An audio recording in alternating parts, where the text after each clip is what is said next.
नमस्कार, आप सभी का स्वागत है फिर से एक नई वीडियो में, जिसमें आज हम बात करेंगे सेंटेंस कंप्लीशन टेस्ट की, जिसे कि हम शॉर्ट में SCT के नाम से जानते हैं। ये एक प्रोजेक्टिव टेस्ट है। जैसा कि आप सभी जानते हैं कि साइकोलॉजी में हम बहुत सारे टेस्ट यूज़ करते हैं। हम ऑब्जेक्टिव टेस्ट यूज़ करते हैं, हम सब्जेक्टिव टेस्ट यूज़ करते हैं। इसी तरीके से हम प्रोजेक्टिव टेस्ट भी यूज़ करते हैं, जिसमें हम क्या करते हैं, हम किसी व्यक्ति के अनकॉन्शियस में छिपी चीज़ों को बाहर निकालने की कोशिश करते हैं।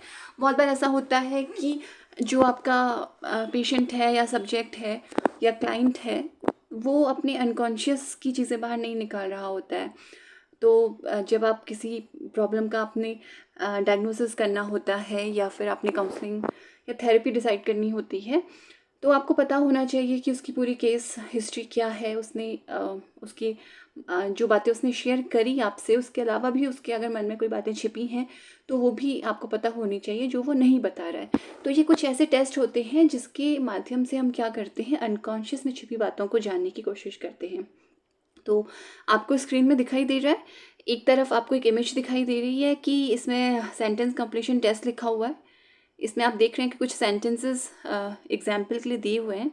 जैसा पहला सेंटेंस आप देखिए, in case of war dash dash dash be prepared. तो क्या है, एक इनकम्प्लीट सेंटेंस है, एक अधूरा वाक्य है, और इसमें हमने क्या करना होता है, इस अधूरे वाक्य को पूरा करना होता है। जैसा कि मैंने आपको बताया, it's a projective psychological test use to explore personality, attitude, conflicts and emotions.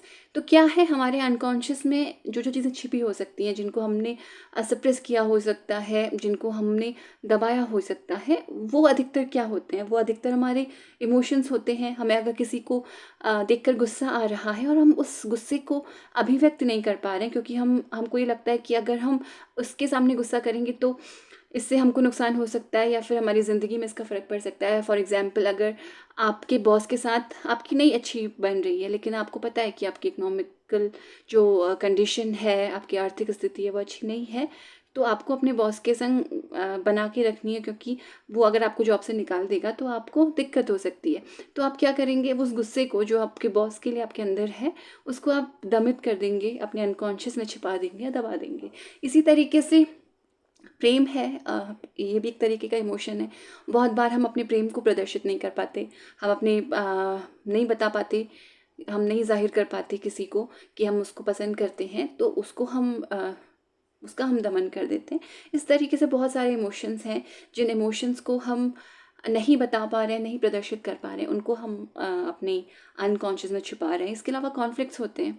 कई बार हम कुछ करना चाहते हैं, लेकिन हमारी जो मोरालिटी है, हमारा सुपर ईगो हमारे अंदर जो है, वो हमें उस काम को करने से रोकता है। एक तरफ से इट कह रहा होता है कि मुझे ये चाहिए, सुपर ईगो कह रहा होता है कि नहीं, ये नैतिक नहीं है, इसको नहीं करना चाहिए।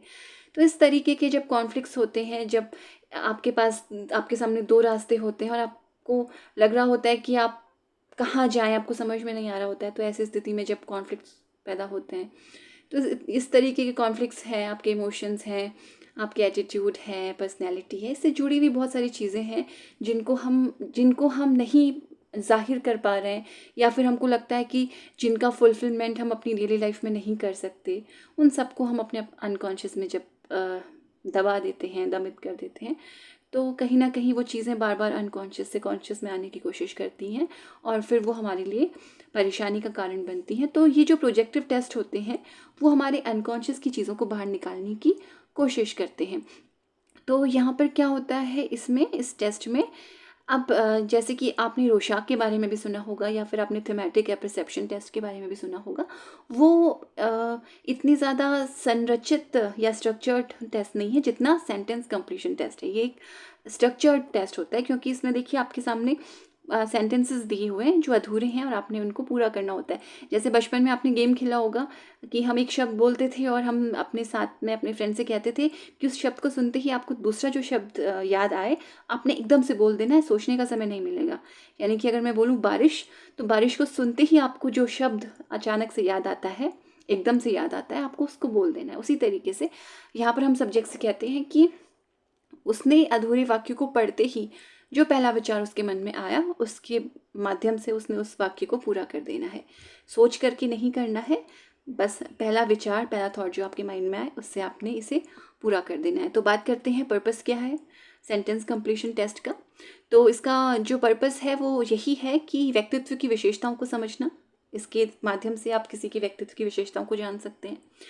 इसके अलावा अवचेतन संघर्षों की पहचान करना, जितने भी हमारे अनकॉन्शियस कॉन्फ्लिक्ट्स होते हैं, जितने भी मतलब मैंने आपको भी बताया कि हमारे अनकॉन्शियस माइंड में जो हम चीज़ें छुपा रहे हैं, कॉन्फ्लिक्ट हैं, दबा रहे हैं, उन सबको आइडेंटिफाई करना इसका काम है। इसके अलावा भावनात्मक स्थिरता का मूल्यांकन क्या करता है, हमारी इमोशनल जो स्टेबिलिटी है उसको असेस करता है कि हम इमोशनली कैसे हैं। इसके अलावा ये काम करता है मनोवैज्ञानिक समस्याओं की पहचान करने में। मैंने आपको थोड़ी देर पहले बताया कि डायग्नोस करने में किसी परेशानी को ये मदद कर सकता है। तो बहुत बार प्रोजेक्टिव टेस्ट क्लिनिकल सेटिंग में ही यूज़ किए जाते हैं, जब हमने किसी मानसिक परेशानी का निदान करना होता है, डायग्नोस करना होता है उसे, तभी हम इसका यूज़ करते हैं प्रोजेक्टिव टेस्ट का। तो इस तरीके से इन जो ये प्रोजेक्टिव टेस्ट होते हैं वो कहीं ना कहीं क्या कर रहे होते हैं, हमारी मनोवैज्ञानिक समस्याओं की पहचान करने में मदद करते हैं, डायग्नोसिस में हेल्प करते हैं, इमोशनल स्टेबिलिटी को एसेस करने में हेल्प करते हैं, अनकॉन्शियस की कॉन्फ्लिक्ट को आइडेंटिफाई करने में हेल्प करते हैं। इसके अलावा पर्सनैलिटी के असेसमेंट में या फिर जो हमारे पर्सनैलिटी ट्रेट्स होते हैं उनको समझने में ये मदद करते हैं। इसके अलावा अगर हम बात करें कि इसकी जो एडमिनिस्ट्रेशन है वो कैसे होता है, तो जैसा कि आप देख रहे हैं कि इंडिविजुअल और ग्रुप सेटिंग दोनों में ही इसका यूज़ होता है। आप किसी के ऊपर इंडिविजुअली भी यूज़ कर सकते हैं और ग्रुप में भी यूज़ कर सकते हैं। ये जो इसमें एज की बात है तो 14 और 14 से अबव 14 साल और 14 साल से अधिक उम्र के लोगों पर, यानी कि जो एडोलसेंस हैं और एडल्ट हैं, उन पर ही आप इस टेस्ट को एडमिनिस्ट्रेट करेंगे। जो टाइम है इसमें 20 से 30 मिनट का लगता है। 50 इस क्वेश्चनर में जो मैंने यहाँ पर क्वेश्चनर यूज़ किया है उसमें 50 स्टेटमेंट्स हैं, या फिर मैं कहूँ कि अधूरे 50 वाक्य हैं जिनको पूरा करना है। तो क्योंकि हम ये कह रहे हैं कि आपको सोचने का ज़्यादा समय नहीं लगाना है, जो भी सेंटेंस को पढ़ते ही आपको पहला विचार है वो लिख देना है, तो 50 को करने के लिए 20 से 30 मिनट मोर देन इनफ है। तो अपने सब्जेक्ट से कहिए कि वो 20 से 30 मिनट में इस कार्य को पूरा करें, ज़्यादा सोचने का समय उसे नहीं मिलेगा। रिटन फॉर्म में हम लोग इसे कर रहे हैं और कोशिश कीजिएगा कि जल्दी से जल्दी आप इसमें अपने सब्जेक्ट से काम करवाएं, उसको ज़्यादा सोचने का समय आप ना दें। इसके अलावा अगर हम इसके इंस्ट्रक्शंस की बात करें, इसके निर्देशों की बात करें, तो जैसा कि मैंने आपको बताया कि 50 इनकम्प्लीट सेंटेंसेस इसमें हैं। इसके अलावा इसमें कोई भी सही या गलत उत्तर नहीं होता। कभी कभी ऐसा होता है ना कि सब्जेक्ट को ये लगने लगता है कि अगर मैं नेगेटिव आंसर्स दूंगा तो मेरे को कोई जज करेगा या फिर मैं गलत हो जाऊंगा, तो वो अधिकतर कोशिश करता है पॉजिटिव आंसर्स ही देने की। तो उसको समझाइए सबसे पहले, जब आप उसके संग रैपो बिल्ड करें, आप उसको अपने कॉन्फिडेंस में ले लें कि आप उसकी बातों को गोपनीय रखेंगे और एक अच्छी रैपो बिल्ड आप लोगों के बीच में हो जाए, तो उस समय उसको बताइए कि इसमें कोई भी सही या गलत उत्तर नहीं है। जो भी विचार आपके मन में पहले ही आता है उस सेंटेंस को पढ़ के आप आराम से उसे लिख सकते हैं। ऐसा मत सोचिए कि आपको जज किया जाएगा या फिर आपकी बातों को इधर या उधर कहा जाएगा।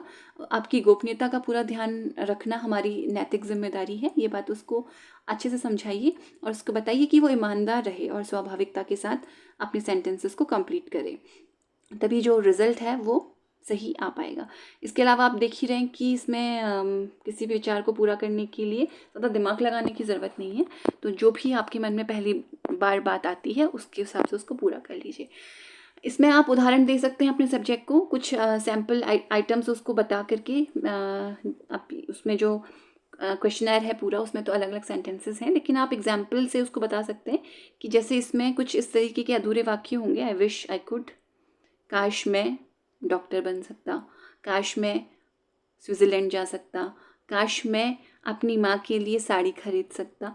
तो उस काश मैं को पढ़ते ही सबके मन में अलग अलग विचार आएंगे। मेरे मन में कुछ और विचार आ सकते हैं, आपके मन में कुछ और विचार आ सकते हैं, यानी कि हमारे अनकॉन्शियस में जो चीज़ें छुपी हुई हैं उसके हिसाब से विचार आपके मन में आएंगे। तो इस हिसाब से आपको उन्हें पूरा करना है।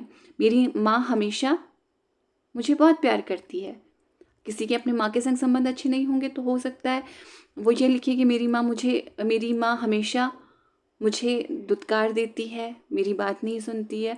तो हमारे एक्सपीरियंसेस कैसे हैं, हमारे अंदर कौन सी बात छुपी है, उससे इससे उसका पता चल जाएगा। तो ऐसे एग्जाम्पल देख करके आप समझा सकते हैं कि किस तरीके से उसने इन सेंटेंसेस को कंप्लीट करना है। अगर एप्लीकेशंस की बात करें या फिर हम कहें कि उपयोग क्षेत्र क्या है इसका, तो हम लोग क्लिनिकल साइकोलॉजी में इसका यूज़ करते हैं। मैंने आपसे कहा कि किसी प्रॉब्लम की डायग्नोसिस में इसका इस्तेमाल हम करते हैं, क्लिनिकल सेटिंग में इसका यूज़ होता है। इसके अलावा काउंसलिंग में इसका यूज़ होता है। जब आपके पास कोई काउंसलिंग के लिए आए और आपको लगे कि आपके उसके अनकॉन्शियस में छुपी चीज़ों को आपने बाहर निकालना है, तो आप वहाँ पर इसका यूज़ कर सकते हैं। पर्सनैलिटी के असेसमेंट के लिए यूज़ होता है, करियर गाइडेंस के लिए यूज़ होता है और डिफेंस एंड रिक्रूटमेंट के लिए यूज़ होता है। तो इस तरीके से इसके ये उपयोग क्षेत्र हैं। अब बात करेंगे स्कोरिंग की। तो मान लीजिए जो आपने क्वेश्चनर इसमें यूज़ किया है, हमने इसमें एलन दुबे और अर्चना दुबे का जो SCT है, सेंटेंस कंप्लीशन टेस्ट है, जिसे कि एलन दुबे और अर्चना दुबे ने बनाया है। हमने उस टेस्ट को मान लीजिए यूज़ किया। तो उस टेस्ट को यूज़ करने के बाद जब आपने सब्जेक्ट से अपने पूरे जो इसका बुकलेट है उसको आपने भरवा लिया, उसके सारे जो अधूरे वाक्य हैं उसने पूरे कर लिए 50 के 50, तो उसके बाद आप स्कोरिंग कैसे करेंगे। तो इसमें स्कोरिंग करने के लिए अब देखिए, आपका सब्जेक्ट 3 तरीके से आंसर दे सकता है। एक वो पॉजिटिवली रिस्पॉन्स कर सकता है, एक वो नेगेटिव रिस्पॉन्स कर सकता है और एक वो न्यूट्रल रिस्पॉन्स कर सकता है। तो अगर वो पॉजिटिव रिस्पॉन्स कर रहा है तो आप उसको 2 नंबर देंगे। अगर वो नेगेटिवली रिस्पॉन्स कर रहा है तो आप उसको 1 नंबर देंगे। और अगर आपको लग रहा है कि न्यूट्रल है, उसका ना आंसर पॉजिटिव है ना नेगेटिव है, तो आप उसको 0 मार्क्स देंगे। मैं आपको एग्जाम्पल से समझाती हूँ। जैसे ये एग्जाम्पल्स हैं रिस्पॉन्सेस के। मान लीजिए आपका जो सेंटेंस है वो इतना है कि भीड़ भाड़ मुझे डैश डैश डैश। अब आपके सब्जेक्ट ने उससे पूरा किया, अच्छी लगती है। तो ये हो गया एक पॉजिटिव रिस्पॉन्स कि उसको अच्छा लग रहा है, तो आप इसके लिए उसे 2 नंबर दे देंगे। वहीं आपके सब्जेक्ट ने अगर ये लिखा कि भीड़ भाड़ मुझे डैश डैश डैश डैश, आपने इसको ये सेंटेंस दिया, तो उसने ये कहा मुझे अच्छी नहीं लगती, तो इसने नहीं में रिस्पॉन्स किया, तो ये नेगेटिव हो गया, तो आप 1 नंबर देंगे। इसी तरीके से मेरे परिवार में सब मुझसे प्रसन्न रहते हैं। अब यहाँ पर पॉजिटिव बात बता रहा है कि वो उससे उसके परिवार के सब लोग खुश हैं, तो उसको आप 2 नंबर देंगे। वहीं अगर आपका सब्जेक्ट ये लिख दे कि मेरे परिवार में सब मुझसे नाराज़ हैं, मुझे पसंद नहीं करते हैं, तो मुझे दोषी मानते हैं, मुझे बुरा भला कहते हैं, अगर वो नेगेटिव की तरफ को जा रहा है उसका जो रिस्पॉन्स है, तो आप उसमें क्या करेंगे, 1 नंबर देंगे। न्यूट्रल आंसर्स भी हो सकते हैं जिसमें वो कुछ स्पष्ट ना करे, वो संदेह में आपको दिखाई दे या फिर वो बिल्कुल असमंजस में आपको दिखाई दे, तो वहाँ पर आप 0 नंबर दे दीजिए।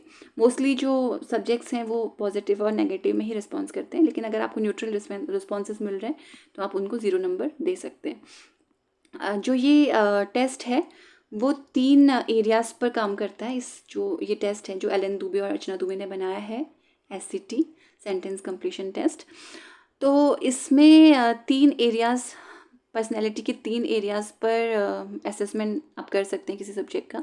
सोशेबिलिटी है, सेल्फ कॉन्फिडेंस है और एम्बिशियस वो कितना है, इसको आप जान सकते हैं। तो इसमें जो स्टेटमेंट्स हैं, जैसे मान लीजिए पहला, तीसरा, चौथा, 7वां स्टेटमेंट सोशेबिलिटी से रिलेटेड है। 15 क्वेश्चंस हैं जो सोशेबिलिटी को दिखा रहे हैं। इसके अलावा सेल्फ कॉन्फिडेंस से रिलेटेड जो क्वेश्चंस हैं वो 20 हैं। 2nd, 8th, 9th, 16th जो क्वेश्चन है वो इसी तरीके से सेल्फ कॉन्फिडेंस से रिलेटेड है। इसके अलावा आपको ये देखना है कि वो कितना एम्बिशियस है, तो ये देखने के लिए इसमें 15 क्वेश्चंस हैं, 5वां, 6ठा, 13वां, 14वां, ऐसे 15 जो इसमें आइटम्स हैं वो उसके एम्बिशियस होने को बता रहे हैं कि आपका सब्जेक्ट कितना एम्बिशियस है। तो इस तरीके से 3 एरियाज़ पर ये जो क्वेश्चनर है वो पर्सनैलिटी का असेसमेंट करता है। अब इसमें आप क्या करेंगे, आप रॉ स्कोर के बेसिस पर इंटरप्रिटेशन कर सकते हैं। जैसे कि मान लीजिए आपका जो ये स्कोर है, ये टेबल है, इसमें जो मैनुअल दिया हुआ है, मैनुअल के हिसाब से ये टेबल इसमें दी हुई है।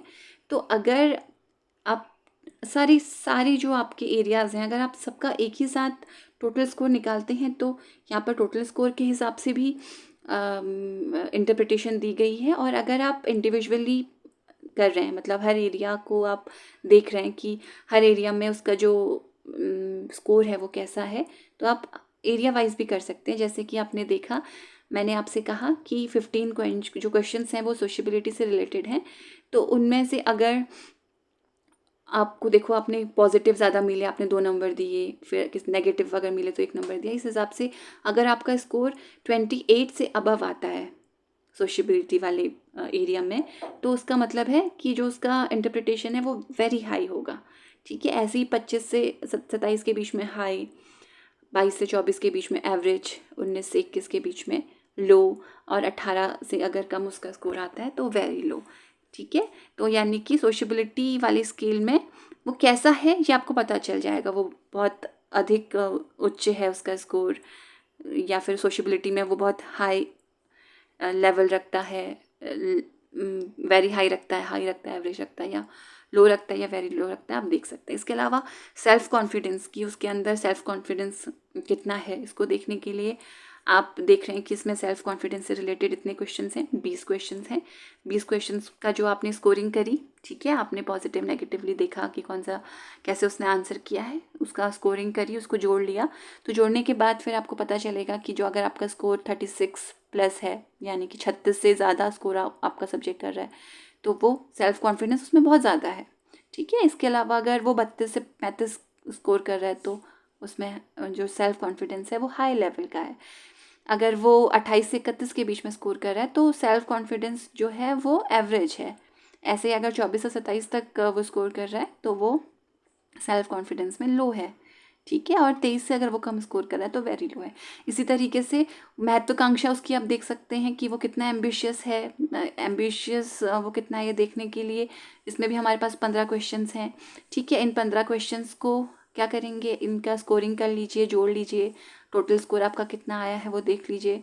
28 से ज़्यादा आता है तो वो बहुत ज़्यादा एम्बिशियस है, 25 से 27 के बीच में आता है तो उसका लेवल हाई है। इसके अलावा अगर 22 से 24 के बीच में आता है तो एवरेज है, 19 से 21 के बीच में आता है तो लो है, और अगर 18 से कम आता है तो वो उसके अंदर महत्वाकांक्षा बिल्कुल नहीं है, बिल्कुल महत्वाकांक्षी वो नहीं है। इस तरीके से आप इसकी इंटरप्रिटेशन कर सकते हैं। तो आज आपने जाना कि कैसे सेंटेंस कंप्लीशन टेस्ट किया जाता है। तो आज के लिए बस इतना ही, जल्द ही मिलेंगे किसी नई वीडियो के साथ, तब तक के लिए नमस्कार।